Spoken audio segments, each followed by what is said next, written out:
Algunas escenas en este programa han sido recreadas.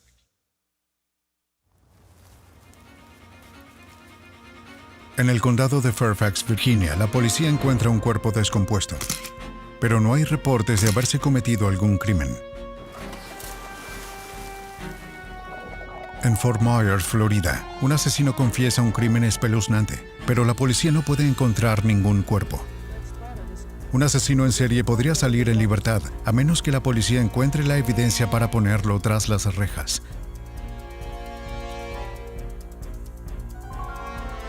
En cada caso, los científicos forenses deben encontrar pruebas del crimen en los huesos de las víctimas asesinadas, usando estudios científicos sobre el proceso de putrefacción humana para averiguar cuándo murió la víctima y así poder rastrear al asesino. Esperando probar que no hay crimen perfecto y que los muertos sí hablan.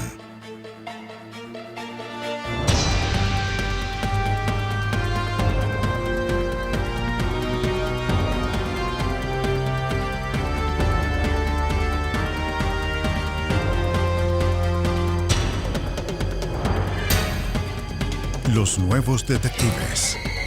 Los muertos sí hablan.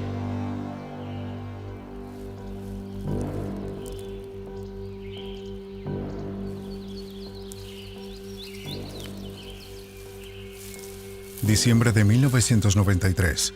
En un área boscosa cerca de Washington, D.C., un topógrafo ha hecho un descubrimiento espantoso. Mientras mapeaba un nuevo suburbio en un campo de Virginia, se ha topado con un cuerpo enterrado en una tumba poco profunda.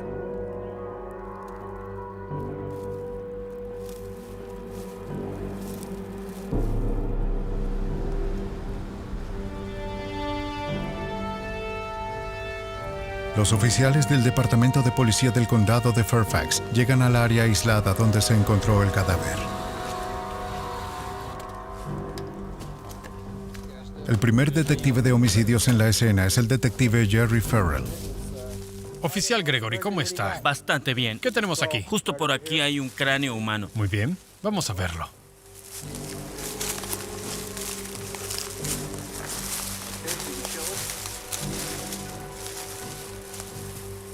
La policía asume que es un homicidio. Pero no hay pistas inmediatas que ayuden a identificar a la víctima. Teniente Wilson, ¿quiere venir a ver esto?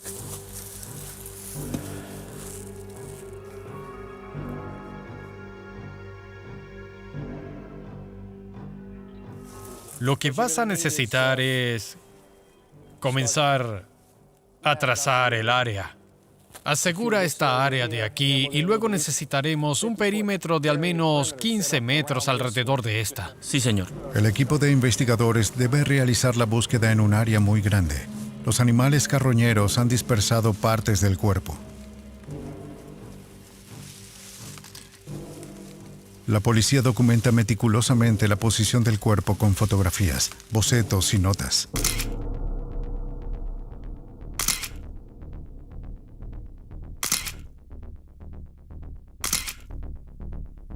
El detective Dennis Wilson encabeza al escuadrón de casos fríos, que investiga delitos en los que el rastro de las pruebas se ha enfriado. En tales casos, cada pista, cada pieza de evidencia, no importa cuán pequeña sea, puede ser la clave para resolver el crimen. ¿Cuántas muestras crees que vamos a necesitar y con la posición del cuerpo Por partes de la ropa y el cabello, los detectives Wilson y Farrell están bastante seguros de que la víctima es una mujer. Como la descomposición a menudo deja residuos grasos, los oficiales toman muestras de suelo cerca del cuerpo. El análisis químico podría ayudar a determinar cuándo fue enterrada la víctima. Bueno, solo tenemos una oportunidad en la escena del crimen y tienes que hacerlo bien la primera vez. Así que te tomas el tiempo, no hay prisa. El cuerpo obviamente ha estado allí algún tiempo. Vamos a tratar de reunir toda la evidencia que podamos y asegurarnos de que no nos perdemos nada, o simplemente tal vez una pequeña pista aquí que conduzca a su identidad o la identidad del asesino. Debido a que el cuerpo está tan descompuesto, los detectives hacen una llamada a Washington, D.C. El Dr. Douglas Osley, del Instituto Smithsoniano, es un antropólogo cuya especialidad es la identificación de restos humanos. desde soldados que murieron en la guerra hasta víctimas modernas de homicidio. Ha testificado en muchos juicios penales como científico forense, lo que significa ciencia forense utilizada como prueba en un tribunal de justicia. Al recibir la llamada de la policía del condado de Fairfax, acepta visitar el sitio donde se encontró el esqueleto. En casos habituales, las víctimas de asesinato son asignadas a médicos forenses que diseccionan el cuerpo para encontrar la causa de la muerte. Pero los médicos forenses están acostumbrados a tratar con cuerpos frescos.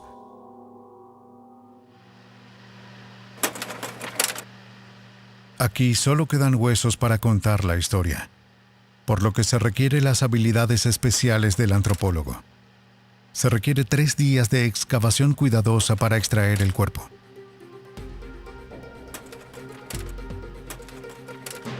De vuelta en su laboratorio, Osley busca señales de la edad, el sexo y la causa de muerte de la víctima. Es inmediatamente evidente que la víctima es mujer. El hueso pélvico es más ancho en las hembras a causa del canal de parto. Aunque Osley cree que la víctima era un adulto joven, es difícil ser más preciso. Ella no muestra ningún signo de artritis. No artritis grave. Si mira su columna vertebral, solo hay cambios menores, sin desarrollo de artritis. Sus huesos púbicos muestran una etapa de madurez que sería consistente con alguien que tiene aproximadamente 30 años. Es una persona joven. Las suturas del cráneo son claramente visibles. A medida que una persona envejece, las suturas tienden a fusionarse. En el cráneo de la víctima, las suturas comienzan a desaparecer, lo que confirma que la víctima era un adulto joven. De solo 5 pies y 1 pulgada de alto, había sido apuñalada repetidamente. La hoja del cuchillo dejó marcas en la clavícula, las costillas y las vértebras. Al observar el patrón de cortes en el hueso, se puede decir que la persona estuvo detrás de ella al menos un tiempo. Ella tiene heridas de cuchillo que penetraron en la espalda, en la línea media. El corte que está en la clavícula, hay muchas posiciones diferentes que podrían explicar eso, pero una sería el atacante estando detrás de ella. Darle un nombre al cuerpo no será fácil. Para arrojar más luz sobre este misterioso caso, la policía debe determinar la identidad de la víctima.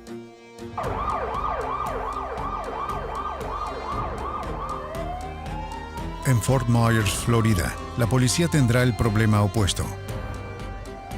Un crimen sin cuerpo. ¿Cuál es su emergencia? Muy bien, un momento, señor. Betty, tengo un hombre en el teléfono que informa que acaba de asesinar a alguien.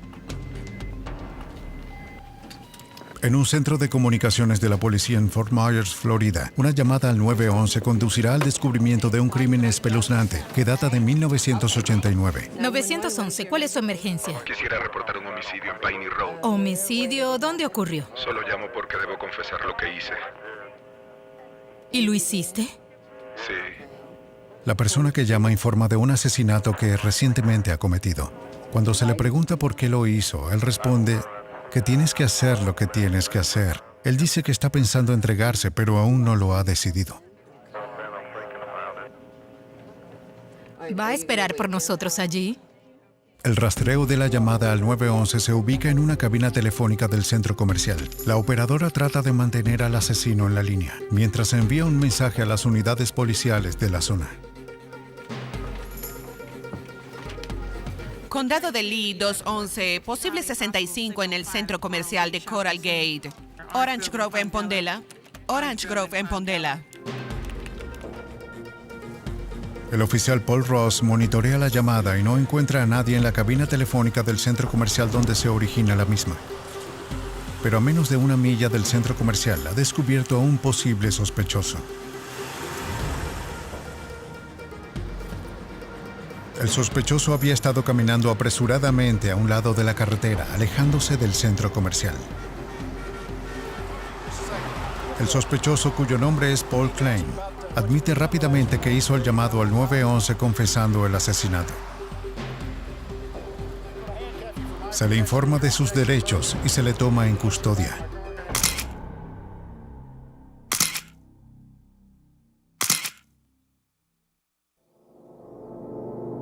La noche anterior irrumpió en una casa y estranguló a una anciana en el sofá donde descansaba. No hay señales de que falte nada. El robo no había sido el motivo. Según nos informan, no solo la golpeó una vez, sino 2 veces. El teniente Jeff Taylor, al entrar en la casa, encontró a la víctima tal como Klein la había descrito, pero pronto descubriría que ella no había sido la primera víctima de Klein. Klein me contó que escuchó voces y que las voces lo hicieron enojar y que cada vez que se enojaba tenía que matar a alguien. Y cuando dijo eso, quedó claro para mí que quizás también había otras víctimas. Y en ese momento le pregunté si había matado antes y él dijo que sí, 2 veces. Klein había asesinado a otra mujer en un tráiler unos meses antes. Pero su primera víctima fue un amigo llamado Danny Webster, asesinado 1 año y medio antes, en agosto de 1989.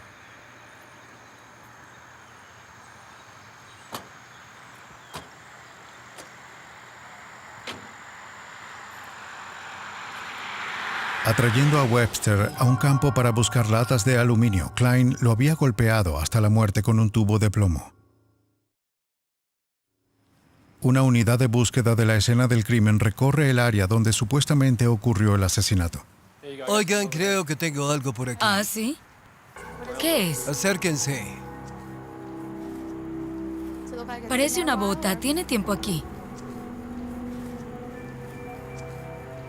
Teníamos información que creíamos en el momento en que se cometió el delito. El acto de homicidio se cometió originalmente en este campo, entonces hicimos una búsqueda en cuadrícula de todo el campo y localizamos este zapato.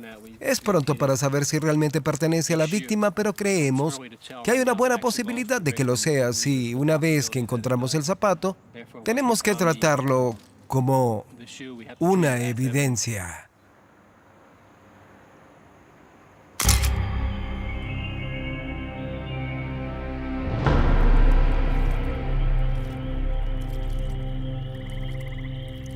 Según la confesión de Klein, había regresado a la escena del crimen 3 días después del asesinato. Al llegar de noche para evitar ser detectado, nadó con el cuerpo hasta una isla pantanosa, donde desmembró el cadáver con un hacha y un cuchillo de cocina.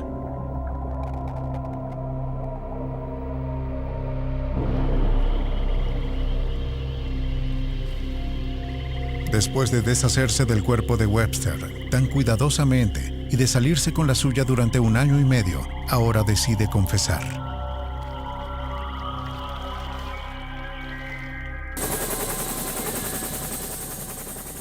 Los oficiales de búsqueda de la escena del crimen encuentran un pequeño trozo de hueso. Lo fotografían exactamente donde lo hallan, pero no encuentran ningún cuerpo. Sin ningún cuerpo, la policía no tiene pruebas suficientes para avanzar. El detective Jack Shell interrogó a Klein bajo estricta seguridad. Klein había doblado una vez una señal de alto con sus propias manos. Necesitábamos una identificación positiva del cuerpo, aunque teníamos a alguien que nos decía a quiénes había matado y los que había matado. Todavía teníamos que demostrar quiénes fueron asesinados, cómo fueron asesinados y cuándo fueron asesinados. Es el corpus delicti, el cuerpo del crimen. Tenemos que poder establecer quién es la persona y quién o quiénes lo hicieron. Supongo que debo haberlo golpeado, no sé, tal vez más de 200 veces. No estoy seguro, solo seguí golpeando. Lo golpeé en las piernas, los brazos, en todas partes que pude, y su cabeza fue donde más lo golpeé, más que cualquier otra parte. Pero eso fue después de que él ya había muerto. La confesión de Klein por sí sola no es suficiente para probar el caso más allá de una duda razonable. La policía debe encontrar el cuerpo. Klein señaló la isla pantanosa donde dice que dejó el cadáver desmembrado. Pero incluso si la policía puede encontrarlo, será difícil de identificar después de 1 año y medio en el pantano. El caso será asignado al Dr. William Maples, de la Universidad de Florida, una autoridad mundialmente reconocida en la identificación de restos óseos. En 1991 dirigió el equipo que exhumó los huesos del presidente Zachary Taylor, quien murió misteriosamente en 1850.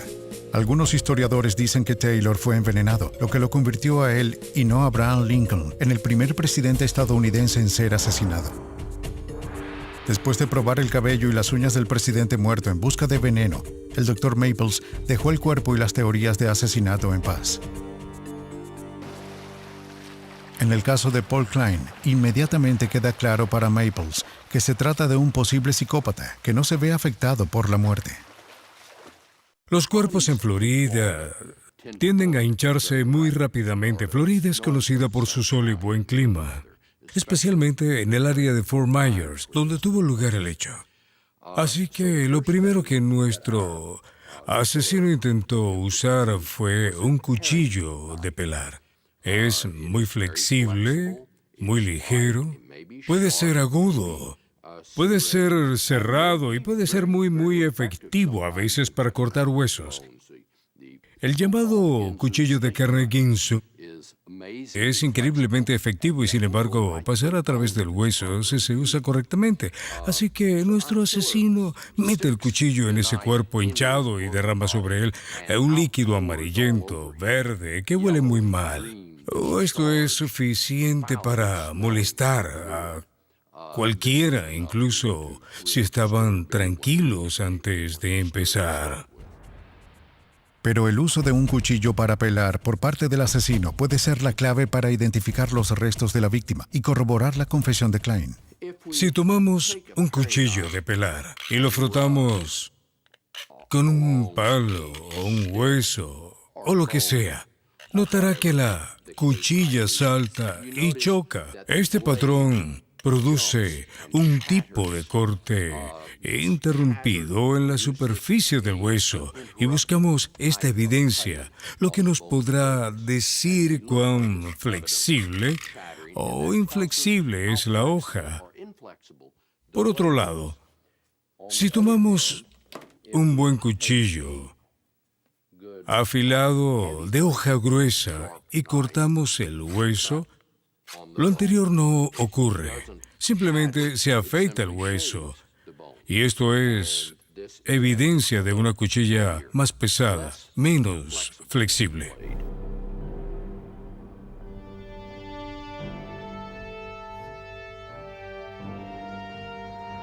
Los oficiales de búsqueda de la escena del crimen llegan a la isla donde Klein dejó el cuerpo desmembrado.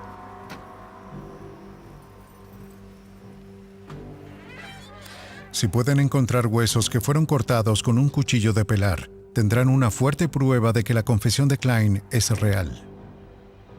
Hola, Chris. ¿Cómo estás? Te vas a ganar este. ¿Cómo? Te vas a ganar este. Klein debió acompañar a los oficiales.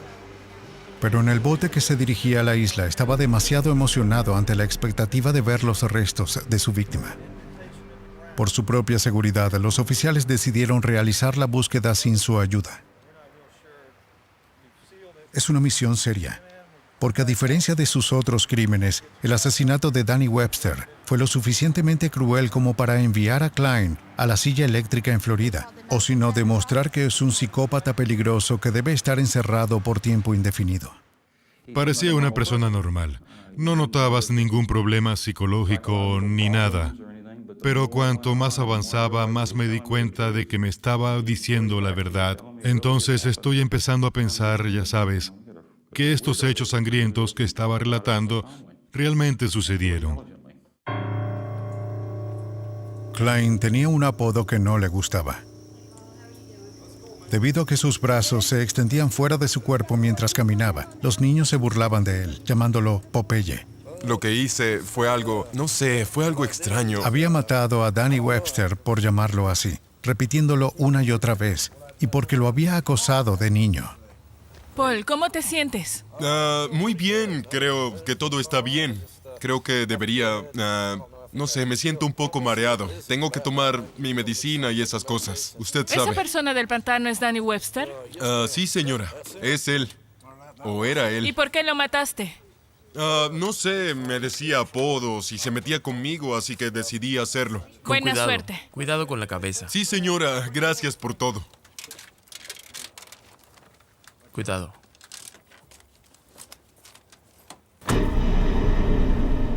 La isla donde Klein dejó el cuerpo está parcialmente sumergida y sujeta a cambios de marea. La logística de encontrar evidencia es muy difícil.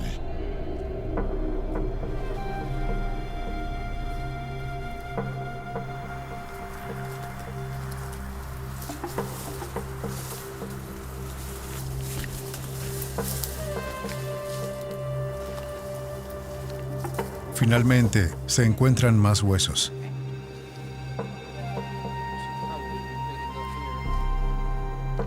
El cuerpo está hecho pedazos, tal como Klein había dicho.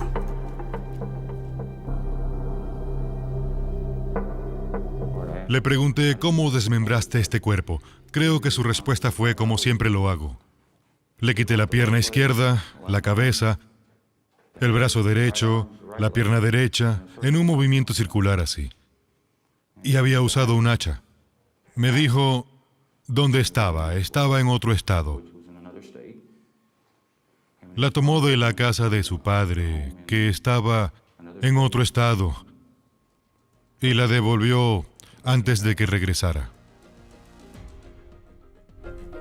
Los pedazos de huesos encontrados en la isla pantanosa se envían al FBI para su examen. El FBI confirma que los huesos muestran evidencia de trauma de hacha. Se había usado un hacha o cuchillo grande para cortar el cuerpo.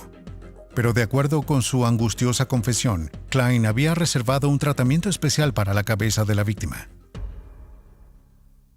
Le quité la cabeza con un cuchillo de pelar y ya estaba más o menos hecha a pedazos cuando la arrojé.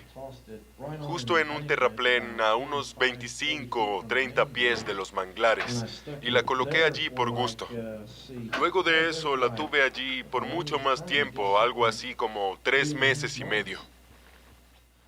Me dijo que lo haría. Tomó la cabeza para volver y visitarla. La visitaba todas las noches y le hablaba. Y después de unas 2 semanas, llegó al punto en que se deterioró en la medida en que ya no la quería, así que la desechó. Klein había llevado la cabeza con él en un saco de papel. A menudo tenía conversaciones con ella. Al ver un auto de la policía en una ocasión, entró en pánico y arrojó la cabeza a un canal, pero no podía recordar dónde. Un equipo de buceo de la policía registra el área donde Klein pudo haber descartado el cráneo de Danny Webster.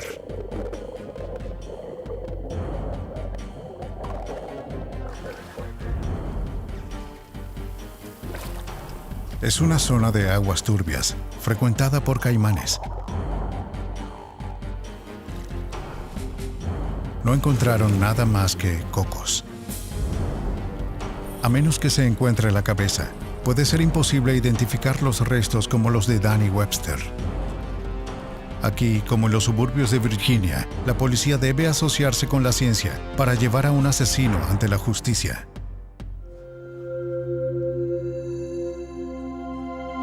En el Museo de Historia Natural de Washington, D.C., los turistas contemplan las maravillas del mundo natural. Ellos no se dan cuenta que a unos pocos metros de distancia, un área de almacenamiento contiene el trabajo antinatural de un asesino. La policía del condado de Fairfax, Virginia, llamó al científico forense Doug Owsley para ayudar a identificar a la víctima de un brutal homicidio. El cuerpo se ha descompuesto. Solo queda un esqueleto. Owsley ha determinado que la víctima era una mujer de 27 a 34 años. La causa de muerte, múltiples puñaladas. Pero, ¿quién es ella y de dónde viene? Cuando trabajas en casos policiales y trabajas en problemas de identificación humana, a menudo Cuando los restos vienen al laboratorio, cuando estás en el proceso, la identificación sigue rápidamente. Hay alguien desaparecido. Hay registros que se pueden obtener, registros dentales o registros médicos con los que se puede comparar y puedes identificar a esa persona en un periodo de tiempo corto. Pero la policía del condado de Fairfax no ha encontrado conexión inmediata con alguna persona desaparecida. Owsley necesitará cada prueba que pueda encontrar para producir una historia de vida de la víctima, para que coincida, con suerte, con alguien que desapareció hasta hace 6 años antes. Los efectos personales encontrados con la víctima son mínimos.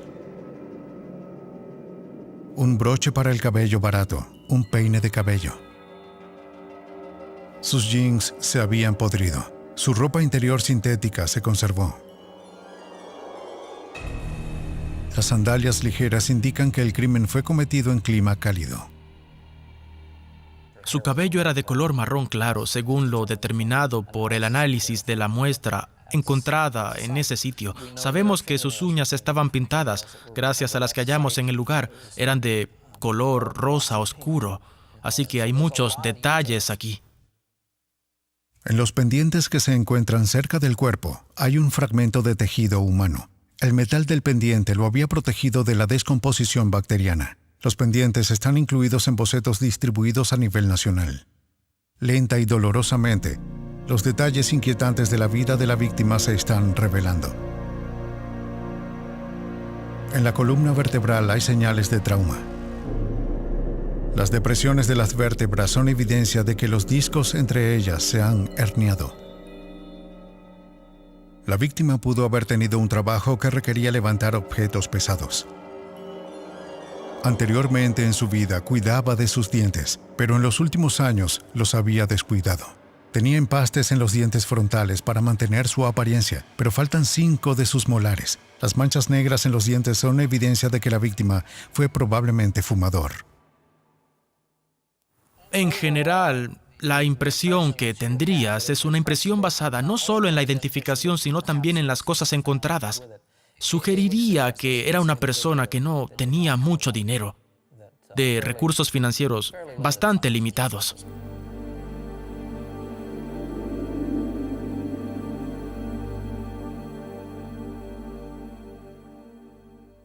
La información obtenida por Owsley se transmite al Departamento de Policía del Condado de Fairfax, donde el detective Bruce Goose dirige la rama de homicidios. Bueno, en nuestra jurisdicción, muchos de los asesinatos son cometidos por personas que conocen a sus víctimas.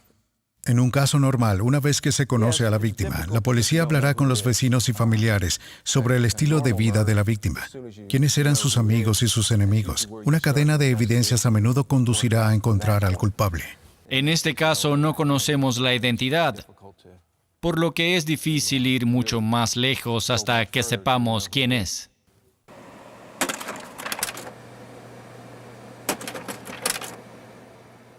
Detalle por detalle, la policía del condado de Fairfax reexaminó la evidencia encontrada en la escena.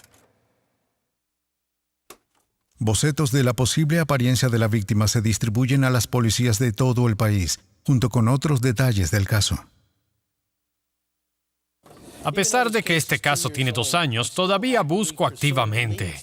Recibo muchas consultas, aproximadamente 2 o 3 por mes. Hace poco recibí una de Filadelfia, Nueva York y Ohio. A pesar de los continuos esfuerzos de la policía del condado de Fairfax, no hay coincidencia entre la víctima del asesinato con alguna persona desaparecida. Para facilitar la búsqueda de la identidad de la víctima, Doug Owsley proporciona datos para un segundo boceto compuesto, utilizando un programa de computadora del FBI. Cuando observas un cráneo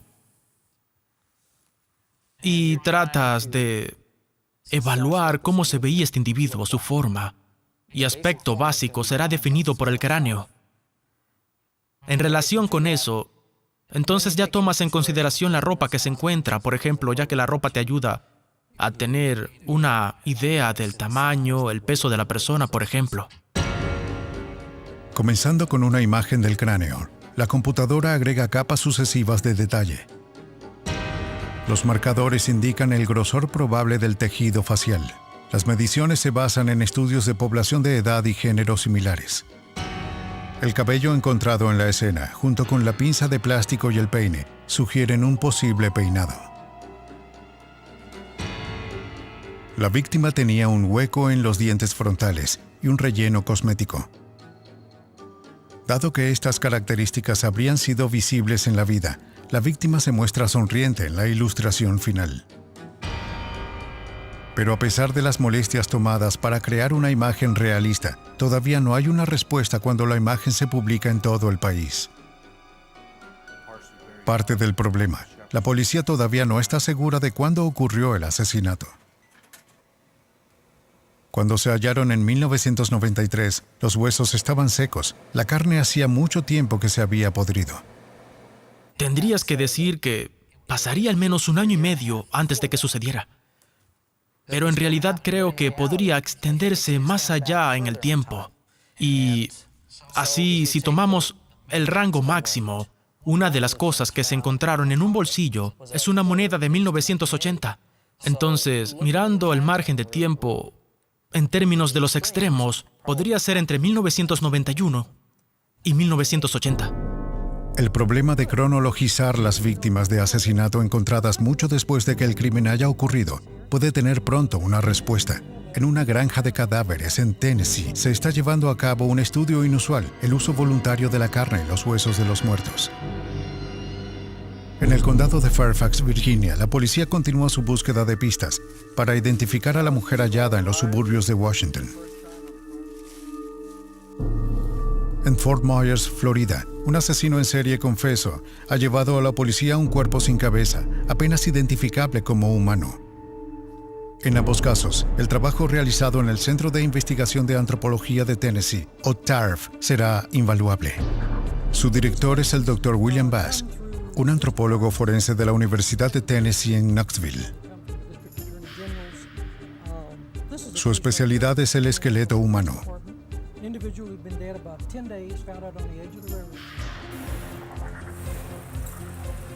Cuando una persona muere recientemente, las características morfológicas, como las impresiones en los dedos y las palmas, pueden ayudar a identificarlo. Cuando estas características desaparecen y solo quedan los huesos, el caso pertenece a la antropología forense.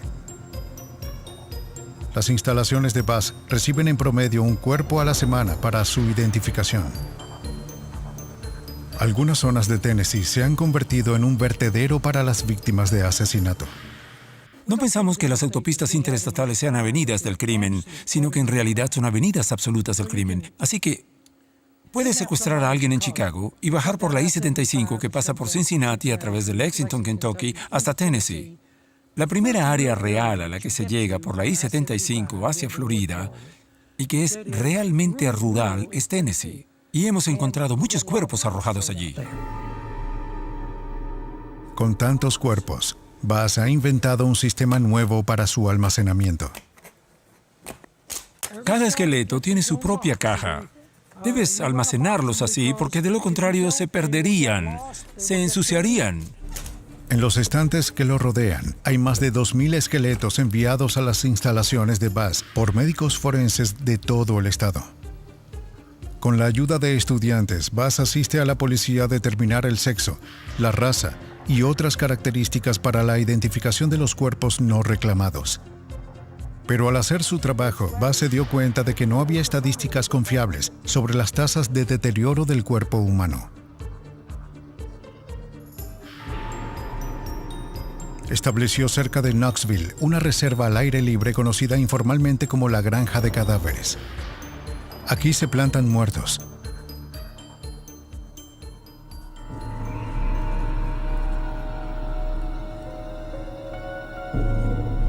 Cuerpos humanos que quedan a la intemperie para descomponerse. Es un experimento que le dirá cómo la descomposición corporal se ve afectada por el clima, el medio y el grado de exposición a los elementos. Este es un cuerpo en el que estamos estudiando los efectos que los desechos de los gusanos dejan en él. Este cuerpo ha estado afuera por 1 año. Los gusanos se han comido su interior, pero han dejado algo de piel para protegerse. A los gusanos no les gusta la luz del sol y lo que hacen es dejar esto como un paraguas para protegerlos. Y así obtienes cuerpos como este, que tendrán la cubierta sobre ellos, manteniendo los huesos juntos, aunque no haya órganos internos allí. Los especímenes utilizados para los experimentos de Bass provienen de dos fuentes básicas: aquellos que han donado sus cuerpos a la ciencia y los cuerpos no reclamados enviados a las instalaciones por los médicos forenses. Después de que los cuerpos se han tendido a la intemperie para descomponerse, se devuelven al laboratorio para su análisis. La disección indicará cómo su exposición a los elementos ha afectado su piel, huesos y tejidos. Estas estadísticas ayudarán a los departamentos de policía a determinar el tiempo de fallecimiento de una víctima de homicidio recién descubierta. Para mantener alejados a los intrusos con mórbidas curiosidades, los guardias de seguridad mantienen el cuerpo bajo vigilancia estricta. Bass ha intentado replicar todas las formas comunes en que los asesinos eliminan a sus víctimas. Bueno, tratamos de mantener un entorno lo más honesto posible. Intentamos no hacer nada artificial. Es exactamente la forma en que está en la naturaleza. Lo que tenemos aquí es un automóvil en el que estudiamos las tasas de degradación de las personas en automóviles, tanto cuando el cuerpo está en los asientos o en el maletero. Un cuerpo colocado en el maletero para su observación ya ha sido removido, pero sus subproductos permanecen.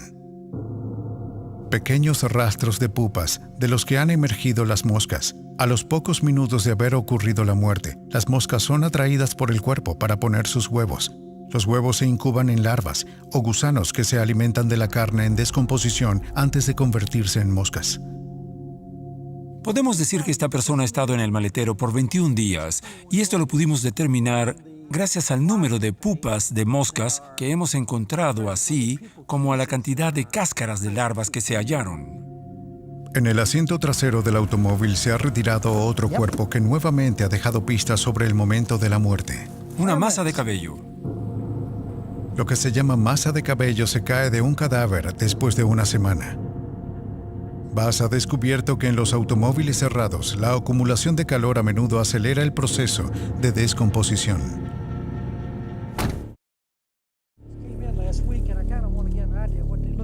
Algunos de los cuerpos han muerto hace solo una semana.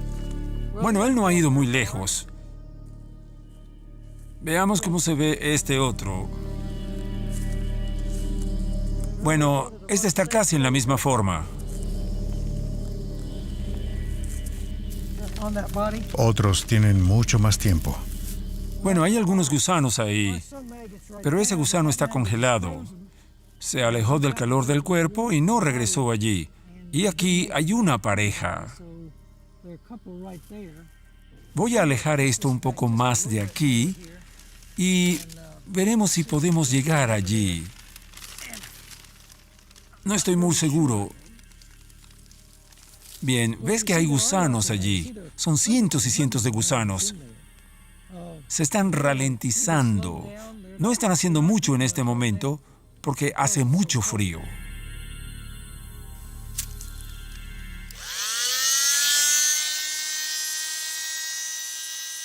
Cada mes, Bass envía muestras de huesos y cabellos al FBI para su análisis. Las muestras provienen de varios especímenes diferentes, en una variedad de lugares dentro de la granja. El FBI estudiará cómo el tiempo, la exposición a los elementos y el entorno en el que se encuentra un cuerpo puede alterar su ADN. Puedes hacer un análisis de ADN en los gusanos y ellos producirán el mismo ADN que la víctima. Si el individuo ha estado tomando drogas, los gusanos recogerán esas drogas. Esto se puede deducir a partir del análisis del gusano. También los ácidos grasos volátiles, que es esta sustancia pegajosa que ves allí, son los ácidos grasos volátiles que se filtran fuera de los cuerpos. Ahora, hemos podido tomar este material, analizarlo y determinar la duración de estos ácidos desde la muerte hasta 2 años. En otras partes de la instalación, los cuerpos se encuentran en ataúdes sobre el suelo. Los tubos de drenaje permiten realizar la prueba de fluidos y tomar muestras de aire sin abrir la tapa del ataúd. Cerca de allí, los cuerpos están enterrados en ataúdes a 6 pies bajo tierra, con una alcantarilla que permite el acceso. Aquí Bass y sus colaboradores estudian cómo el entierro subterráneo afecta la tasa de descomposición. Dado que se sabe que los asesinos desmiembran a sus víctimas y los dispersan, se reserva otra área para las partes del cuerpo. No siempre es una ciencia exacta, pero el trabajo del Dr. Bass, el primero en su tipo, ayudará a la policía con las víctimas de asesinato encontradas mucho después del crimen.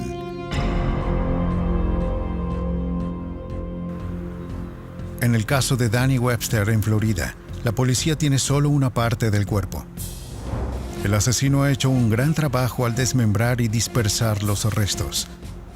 Completar los detalles espeluznantes del asesinato y la mutilación será el trabajo de la ciencia forense. En la oficina del sheriff del condado de Lee en Fort Myers, Florida, Paul Klein ha confesado el asesinato de Danny Webster, pero el asesino ha desmembrado el cuerpo y se ha deshecho de su cabeza.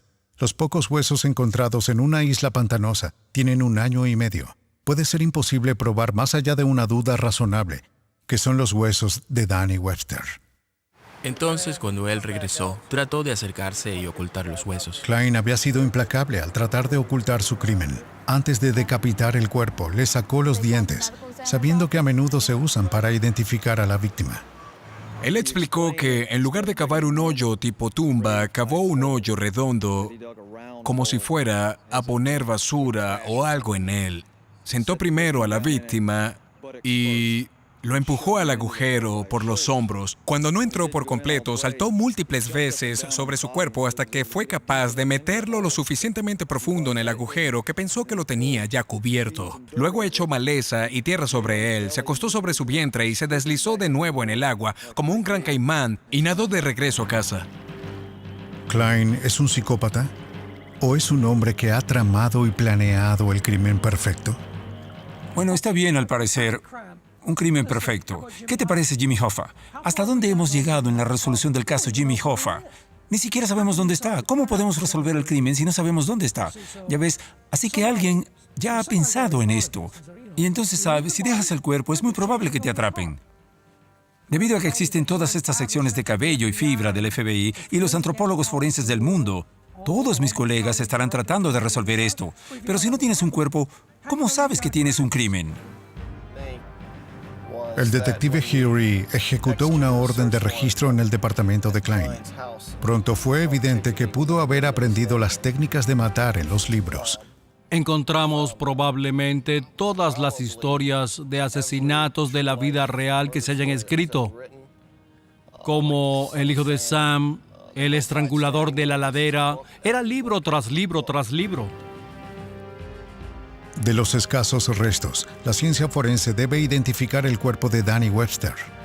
Si no, el caso puede perderse. Para corroborar la confesión de Klein y hacer que el caso se sostenga en la corte, el antropólogo William Maples intentará determinar la edad, el sexo y la raza de los restos óseos encontrados. Este es el eje del hueso. Esta es la epífisis, la parte final del hueso. Y ellas inician en orígenes separados en la niñez. Y poco a poco cambian de forma. A medida que las epífisis alcanzan el final de su crecimiento, se fusionan con los ejes del hueso. En los huesos de este caso, la fusión aún no está completa. Maples puede ubicar la edad de la víctima entre los 17 y 23 años, la misma edad de Danny Webster. Determinar el sexo es casi siempre cuestión de estudiar los huesos de la pelvis, más estrechos en los hombres que en las mujeres. La víctima en este caso era claramente un hombre. Pero determinar la raza será más difícil, especialmente si falta la cabeza. El Dr. Maples utiliza el fémur o hueso del muslo para distinguir el blanco caucásico y el negro. En un caucásico el fémur está lo suficientemente inclinado como para permitir que su nudillo pase por debajo. En el caso de un individuo negro, El eje tiende a ser mucho más plano y recto, sin arqueamiento anterior. El grado de curvatura en el fémur me indicó claramente que estábamos tratando con un hombre blanco. Finalmente, Maples examina los huesos en busca de evidencia de las marcas que dejaría un cuchillo de pelar si se usó para desmembrar el cuerpo. Los asesinos en general no son tan estúpidos como para usar cuchillos de pelar, así que no tenemos mucha evidencia. Pero los resultados son positivos. Al final de su examen, Maples tiene una prueba concluyente de que los huesos coinciden con la descripción de Danny Webster. La corroboración necesaria de la confesión de Klein está en su lugar. Para el teniente Jeff Taylor, el caso está cerrado. Paul Klein está actualmente en una institución en Chattahoochee, Florida, para personas con enfermedades mentales.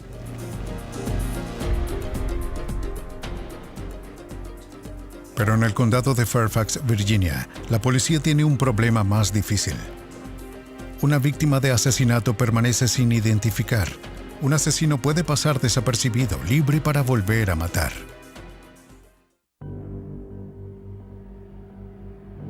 Han pasado más de 2 años desde el descubrimiento de un cuerpo femenino en un campo de Virginia, cerca de Washington, D.C. Los investigadores del condado de Fairfax, incluidos los detectives Gary Farrell y Dennis Wilson, han enviado amplia información sobre el caso, incluidas descripciones de la víctima, cuadros dentales y una descripción de algunas, pero no todas las heridas, descubiertas por el experto forense Doug Osley. Se sabe que las personas confiesan delitos que no cometieron. Después de enterarse de los detalles del delito a través de fuentes públicas, al retener cierta información, la policía puede estar segura cuando una confesión es falsa o genuina. Lejos de tener una confesión, la policía en el condado de Fairfax, después de 2 años de buscar los archivos de personas desaparecidas, aún no logra identificar a la víctima. Incluso hoy pensamos mucho en ella y esperamos que a través de las reproducciones faciales que se han hecho para que alguien pueda reconocerla, puedan contactar a la policía y ofrecer nuevas ideas, porque esta es una persona a la que necesitamos identificar y se necesita identificar para evitar que esto vuelva a suceder, averiguar quién lo hizo. Hemos enviado cientos de imágenes potenciales, cientos de carteles. Probablemente vamos a revisar esto de nuevo, al menos 1 o 2 veces al año. Lo cubrimos en los medios de comunicación. Intentamos que los periódicos se interesen en publicar la imagen. No solo mostramos las representaciones dibujadas, sino también imágenes de la ropa. Este no es un caso que solo está guardado en un archivo. Con una población en crecimiento y más personas en movimiento, muchos crímenes nunca se podrán resolver. Víctimas como la encontrada en el condado de Fairfax, sus amigos y familiares que desconocen su muerte, pueden permanecer sin identificar y su asesino es libre de volver a matar. Creo que las investigaciones de homicidios se están volviendo un poco más difíciles. La tendencia nacional ahora es de extraños asesinando extraños, ya que en años anteriores fue un tipo de asesinato de miembros de familia. A nivel nacional hay más extraños asesinando extraños y los forenses se convierten en una parte muy importante de la investigación. ¿Fue este el trabajo de un asesino en serie? Doug Osley cree que no. El cuerpo fue enterrado a toda prisa. El asesino carecía de las herramientas para desmembrarlo, para que nunca fuera encontrado. Los asesinos en serie como Paul Klein de Florida son mucho más eficientes. En este caso, no se obtiene necesariamente el mismo tipo de sofisticación. Ciertamente condujo a un final trágico, pero en términos de lograr lo que se propuso hacer, estaba menos preparado. Por otro lado, fue capaz de quitarle la vida a alguien y salirse con la suya durante estos años, y entonces solo hay una pieza que aún no hemos podido juntar para seguir su rastro. A pesar de los obstáculos para resolver el caso, los detectives en el condado de Fairfax no se han dado por vencidos. Alguien tarde o temprano hablará de esto. Esa es una de las premisas del Escuadrón de Casos Fríos, que las relaciones están cambiando y... La tecnología cambia. Avanza. Soy optimista de que este caso pueda resolverse. Seguimos trabajando en ello, enfocándonos en él. Eventualmente se resolverá. Oh, sí. Soy optimista de que lo lograremos. A veces las cosas tardan un poco más. Eso es todo. William Maples, por ejemplo, cree que pocos asesinos escapan a la detección. No, claro que no. Ellos no juegan con nuestras reglas. Ellos se arriesgarán, harán cosas que nosotros no haríamos. Simplemente no juegan según las reglas y eso nos ayuda, porque eso significa que cometen muchos errores. Y al arriesgarse, invariablemente terminan siendo atrapados. La emoción es un elemento importante en eso y la emoción significa que se arriesgan. Y Dios quiera, mientras más se arriesguen, más posibilidades tendremos de atraparlos.